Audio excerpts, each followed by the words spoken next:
Аскөкті күнделікті тамаққа дәмдеуіш ретінде қолданып жүрген боларсыз.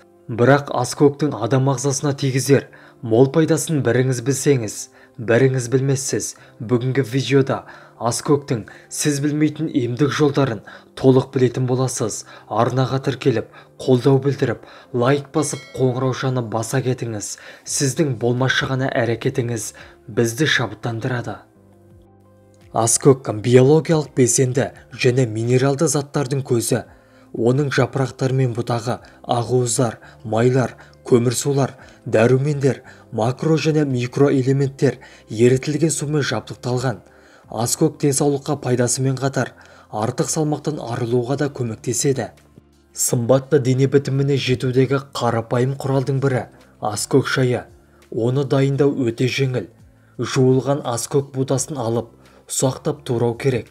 Бұл мөлшерден 3 ас қасық аскөкті ыдысқа салып, оған 0,5 литр қайнаған су құйыңыз. Бұл ыдысты отқа қойып, қайнаған соң 5 минут жай отта ұстаңыз.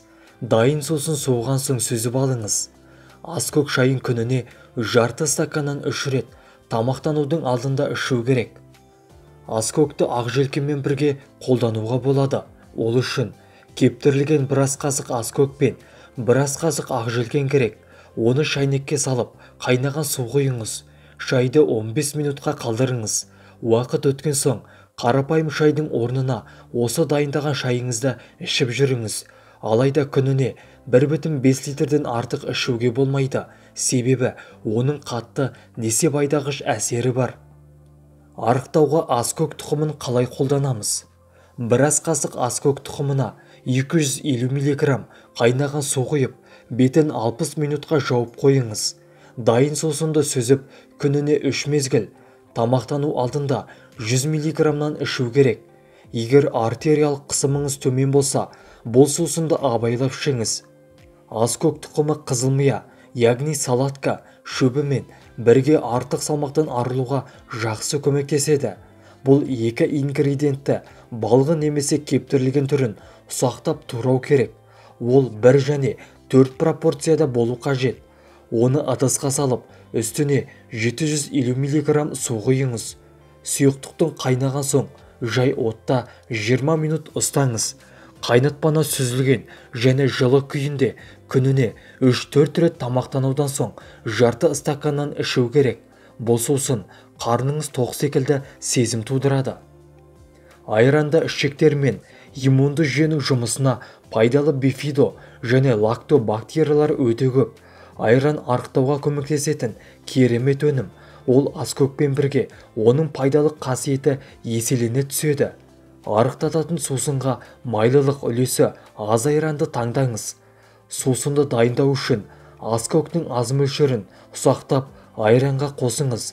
Бұл сусынға қиярды да қосуға болады. Ол кезде 3 ингредиентті блендермен араластырыңыз.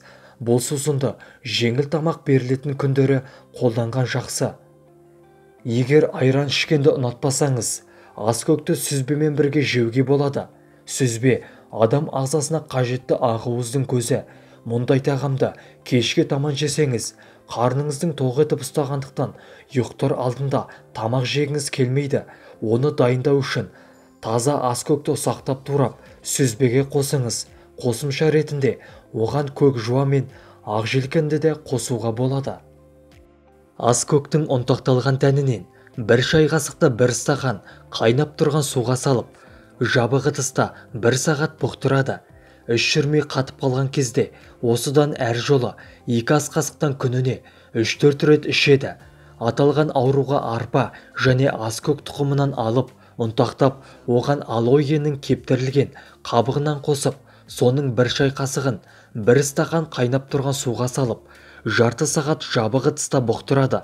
Осыны 1 ас қасықтан ас алдында күніне 3 рет ішетін болса, шек жұмысын жақсы реттейді.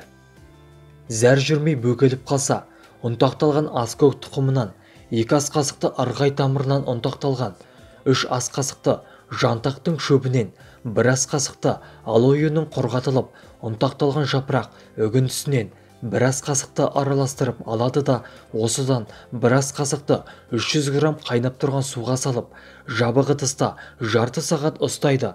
Дәрі дайын. Осыдан бір ас қасықты ас алдында күніне 3 рет ішеді. Бір емделу барысы 15 күн.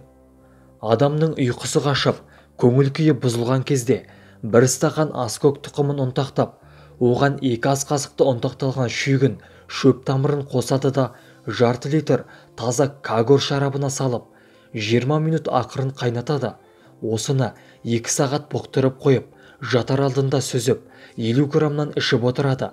Бір емделу барысы 7 күн. Өт пен бүйрекке тас байланған кезде 2 ас қасық аскөк шөбін тұқымын, жапырақтарын ұнтақтап 500 грамм қайнап тұрған су құйып, су моншасында тағы 20-30 минут ұстайды. Осыны бұқтырып, салқындаған соң жылыдай ас алдында 3-4-ке бөліп ішеді. Бір емделу барысы 21 күн.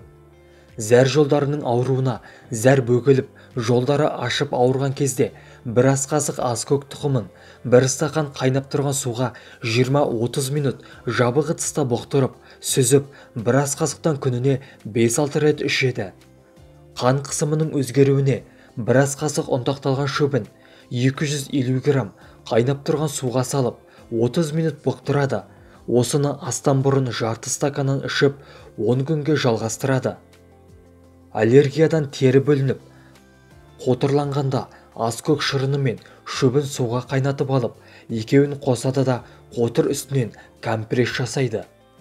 Көздің көру қабілеті нашарлап, үстіңгі қабатына жұқа қабат өсіп шыққан кезде аскөк шырынына таза дәкені батырып, көзге компресс жасайды. Дене күйіп қалған кезде аскөк шырыны мен шөбінің қайнатындысын жылыдай көзге компресс жасайды. Жүрекке өте пайдалы. Аскөк жүрек денсаулығына көптеген жолдармен өте пайдалы. Құрамында жоғары холестерин сияқты кейбір жүрек ауруының қауіпті факторларының төмендететін талшық бар.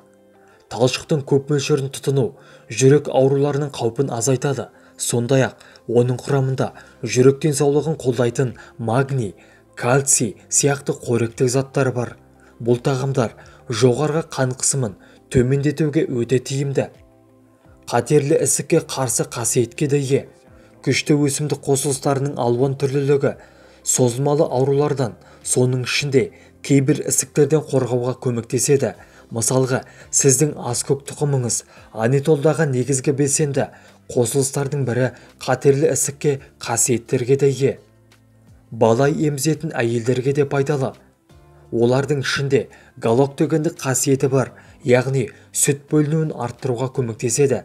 Зерттеулер көрсеткендей, анетолда кездесетін дианетол және фатанетол сияқты арнайы заттар өсімдіктің галактогендік әсеріне жауап береді. Бір зерттеуде емізетін әйелдер 4 апта бойы күніне 3 рет 4,5 грамм қабылдаған аскөк тұқымдары шайы бар шай немесе тек қара шай ішкен. 4 аптадан кейін аскөк шайын ішкен аналар балаларын тамақтандыру жиілігін арттырады. Видеоны жақындарыңызбен және достарыңызбен бөлісіңіз. Келесі видеода кездескенше сау саламатта болайық. Ауырмаңыздар. Дендеріңіз сау болсын.